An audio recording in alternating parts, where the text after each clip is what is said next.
it is always an honor speaking with you, and I Hold on. absolutely Let me will let use. me let me brush my mustache. Okay, I go. We got it. will always use the word sir because the amount of respect I have for you in your music, in your words, in your theme, in what you project to the rest of the world, your originality, how we know that every time you do something, it's going to be different. You never follow the trends. You have always been a leader, and with the climate of the way the world is, you always have a strong message that makes us stop, look, and think before we speak. Thank you so much for this interview, as always. I that intro is amazing, and I appreciate it. But I'll throw it back and say, then you got to thank Lauren Hill, because if it wasn't for her, I would not think this way. But I feel you. But she was the artist that I looked to that made me want to think and stop and listen and think before I speak. So I think there's no separate events in nature. We create separate events in nature, but really it's one long event. And people like Q-Tip and Lauren, if they didn't exist, I wouldn't even be doing what I'm doing. So, but I thank you, but I'm gonna thank them. You know, somebody was talking to me. I think it was AI was talking to me, and he was trying to remember. You were on the same bill as Lauren Hill in Toronto for an event. I was thinking that it was a celebration for Master T. Was I wrong on that, or was No, there no, something no. else? Yeah, he was leaving, and I did an acoustic set in the. I even forgot about that till you brought this up. It was an acoustic set that I did before she went on, and I had met her before that a couple of times because I was calling myself the fourth Fuji, but we had met because people wanted us to meet, and then Master T I think was leaving Much Music or something was happening, and he asked me to open. It was just like it was insane. It was just like everyone came from like Scarborough and Mississauga and Whitby, and it was all these black people and white people in the actual Much Music grounds, but I'm also on Queen Street as Lauren just killed it. It was amazing. What I don't think you realize, because he said to me that was a massive influence on his music career. And as we speak, he is sharing something with you this year because he is a nominee also. And he said that that performance Sorry, who you said did, that? You said AI, do believe okay. he said that. And he said that that performance, that acoustic performance you did, was a massive, massive influence on him. How does it feel knowing that artists who are becoming successful and known, or even maybe not known, but just loving music is because of what you have done over the years? I mean, part of it, again, I don't want to be too self-deprecating. Canadians have a way of sort of like not wanting to sort of toot their own horn. What I will say is this, is that part of that is just being around so long. You know what I mean? I've been doing this since I was 22, 23 years old is when my first video debuted on Much Music, and I'm still here. So if by now someone hasn't seen my music and been influenced by it, I would start to feel a ways. You know what I mean? But not in a negative way. But I just feel a lot of that is just because I've been existing so long, and also when I came out, there weren't many people doing it. So I think from about '93 to about 2006 or so, there weren't a lot of people that people could turn on the television or hear the radio and doing it. So I think yes, a lot of it hopefully was the influence of the music. But I think at some point Canada was just like, this guy's doing it, so everybody was hearing it, and I had access to so many people. So it makes me feel great. I don't have any kids, so in a way, it's a sort of it parallels that idea that if you do the right thing and you put a vibe out there, it raises people, and so it almost feels like a kind of like niece and nephew child vibe. If I had a kid, a lot of these artists that come up to me, it's the closest thing I have to children. So it's a good feeling. You know what? Great feeling for me is, which is on my phone, which I play every month or so, whatever. Sunday morning still has this massive resonance for me, or feeling for me. I probably said resonance wrong, but anyways, massive feeling for me. What do you think it is about that song that you can play in the car, you can play in the backyard, you can play at the clubs, you can play anywhere at any time, and it makes people stop and enjoy the moment? I think it's two reasons with that song. Number one, it's because at its root, it's a gospel song. Sunday morning representing the day of rest, the Sabbath. the day you go to church, the day you don't do anything, the day you chill with your family. It's a gospel song. It's a feel good. Everybody relates to a good Sunday, either a Sunday fun day or a Sunday what I call none day, when you're just chilling with your family. That's the first reason. But it also, what people don't know, and here's some insight, it was called Saturday Night before. I call, because it starts every day is Saturday night, but I can't wait till Sunday morning. So why I think it touches a lot of people is because it's pretty zen. It's yin and yang. Yes, it talks about Sunday morning, but people tend to forget that the first line of the song is every day is Saturday night, and that comes from um, a Black Sheep lyric when he was like, every day I have fun, my friend. I wake up and it's Saturday again. You know what I mean? This is a Black Sheep lyric that I always remembered, because I was like, is that what a musician's life's gonna be? You wake up every day and it's Saturday? Yeah, it is. But then you can't wait till Sunday. Because if you do it big enough and you have enough fun, you just waited for Sunday so you can rest from it. So I think it covers all the bases. And I think it's a party song, but it's also a kind of a sacred song. And I'm proud of that one. When I wrote it, I did indeed cry, because it just made me know that even though I love the music industry and I love the partying aspect and the popularity, it's like we do all need that time away from that. Yeah. So to put that in one song where you've covered all that is just, it feels good that I've left that. It continues because one of the big reasons why we're speaking, of course, is because, my friend, once again, you are part of Canada's biggest music night. You have received another honor in a certain category. I don't want to say it, I want you to say it. What Right. has been bestowed on you once again in 2022, sir? I was pretty shocked. I mean, it's, again, when you're around this long and you've been doing music this long, people tend to forget about you. So again, the whole idea of, I remember I saw, just before I go into this, I saw a Rolling Stones interview. It must have been like late 90s, and I'm a huge Rolling Stones fan, and Keith and Mick were outside the Grammys. And they're like, "Do you think you're gonna win tonight?" And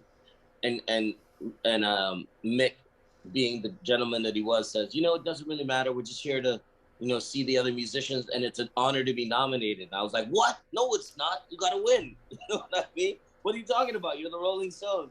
And this is before I had any awards or even had a career. But now I understand what they mean. It's like, when you start doing it for so long, it just becomes honorable that people think about you, and that they still want to say, put you in the hat with these younger artists and invite you to the party. So for me, that's, it's contemporary R&B, which, if anything, it was funny because I was talking to a friend of mine, and one of our friends was like, "That's weird. You're like a rapper. You're like more like a rock guy. Like, why are you in contemporary R&B?" And I thought, you know what I said right away? If anything, I'm contemporary R&B. If anything, if Chaos's music is anything, it's a modern version of rhythm and blues. You know what I Yes. mean? And I think so. I think they coined it with this category. I've been in a lot and I've won some, but I think another reason it's an honor to be nominated, because I had this epiphany, like, yeah, I kind of am contemporary R&B, not alternative, more like contemporary, like a new version. So I'm really excited, man. I can't. I love that Canada is developing and evolving and having these different categories and starting to, like, you know realize the real diversity, not the fake diversity, not the forced diversity, but literally the real diversity, where it's like, I'm in a category with The Weeknd, a new artist who himself is also contemporary R&B. So that category really, I think it talks to Canada more than anything else. Even I would consider Drake to be a contemporary R&B artist. We're all mixing rap, and Socrates influenced us, and Cardinal influenced us also. We are kind of Canadians are kind of contemporary R&B. So I feel happy to be in this category. I'm stoked. Okay, well, look, congratulations on another Juno nomination, which is, of course, much deserved. For folks who don't know, what is the music that you are nominated for? Because we talked about this when it was Right. released. It's a song called Supernova. It's, I don't know, it's an amazing, the way it came about is so crazy. I would consider, I don't know, people would say it's funk, but it's also got a hip hop element because I'm rapping in it. It's just what I do. It's a bunch of mixed stuff. But it's probably one of my more favorite songs that I wrote at my parents' house in Brooklyn, Ontario, just north of Whitby, like in a barn. You know what I mean? So it's like the whole idea that I wrote that song there, it was kind of like I needed to get back home to sort of do it. And now it's nominated for Juno. It just shows that, like, what did it do from Green Day say, you can start a revolution from your bedroom. in my case, from a barn in Brooklyn, Ontario. You know, there are a lot of cats out there who this is going to be their first time being a Juno nominee. You have been a Juno nominee. You've been a winner. Um, what is it like being nominated and winning your first Juno for the first time? What was it like for you having both nominated and win? I don't remember because it was such a. It was I won three in one night, which was unheard of at the time. And I was sitting next to Leslie Feist because we were label mates, and so she just kept on hitting me, being like, "Yo, you got to go up there." And I was like, "Yo," and then when I got up there, I didn't thank anyone because I drew a blank. I was like, I need to thank like Miss Rogers from my drama school in like Whitby, Ontario, who was the first person to let me like sing in a drama class. It's like, how do you even begin to thank anyone? So it was really a blur. And next thing I knew was at an after party and everybody was like, "Oh my God, you won 3 Junos." I woke up the next day and I was like, this is surreal. And I really do believe that my advice is take the night in, whether you win or lose, try to stay as much in your senses as possible to take it in because you're going to want to remember these things. At the same time, it's also like a lot of us don't really remember those crazy moments. It's like when you forget to pick your phone up and take a picture when you're with people and you're having such a good night. The first thing you don't do is try to memorize it. You just enjoy it. So it was fun. Um, it's something that in my case my parents really loved because you're doing this thing and you're out here, you're doing shows and you got songs on the radio, but until you really win Junos, then your parents are like, they can tell their friends and they can be like, "Yo, he's kind of really doing it." So it was really for my parents. They had my Juno awards for years and then I took them back. I was like, so I think for my parents it was the most amazing thing. My mom and dad really, to them it was a turning point in them supporting my career because they're like, okay, cool, you're being acknowledged by other people who do this. So that's important too. It's a great thing, man. And as Canada develops and evolves, I think we're going to be able to people, because I think at the same time when I first got mine, the black population in Canada was like a Juno. Who, like, they didn't even know how to really swallow that. It wasn't really an important thing. They kind of didn't really know how to really take it.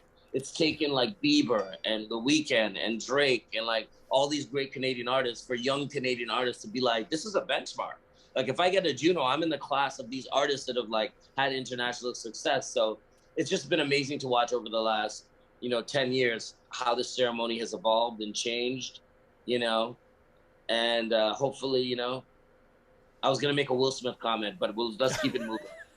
Okay, well let's stay on the positive side too because Deborah Cox Oh, dude, going Deborah into Cox the is being honored. Is she? What is she getting? Hall What of is this? Fame. She's Dude, the she's first incredible. black woman to be in the Hall of Fame. What do you think about that? Incredible. Incredible. Deborah Cox, like, what an amazing voice. Super fan. I've met her 2 or 3 times, but I was just so intimidated every time I met her. I was just a super fan, so I didn't want to take too much of her time and keep it moving. But again, more evolution in Canada that you see. I always say one of the biggest things I've always said about Canada is that we will really see the climate change in our country when there's more black women in power and black women on the radio and black women being honored. So this is the beginning. I don't want to take up too much more of your time. Very quickly, what's going on with new music? That's one of you're a busy man. You're Right. filming, you're recording, you're producing, you're doing so many things. Can you give us a little hint on what's going on with you in All I'll say is 2022? this. All I'll say is this. There's an artist out there that's a very popular artist that's Canadian that I'm working with that has just kind of signed me up to do a record. And it's really overwhelming and it's just happening right now within this last week. We're just about to finish it. So Okay. that's gonna be finalized, and then I'm moving back to Toronto to go record the record. So like I'm just like on top of the world because this person I really respect. We were good friends. I'm not gonna drop any names. I'm gonna save it, but that's what's going on in my life right now. So you get the exclusive. That's happening this week. So That it looks like I'm moving back to Toronto in July to record the record for about a month and a half. So I'm super excited. fantastic. Look, I'll let you go. I know you're a busy, man. Much appreciated. Thank you so much. Good luck for the Junos and cross fingers. I'm going to see you there, man. Big love to you. Big love to you, brother. Peace.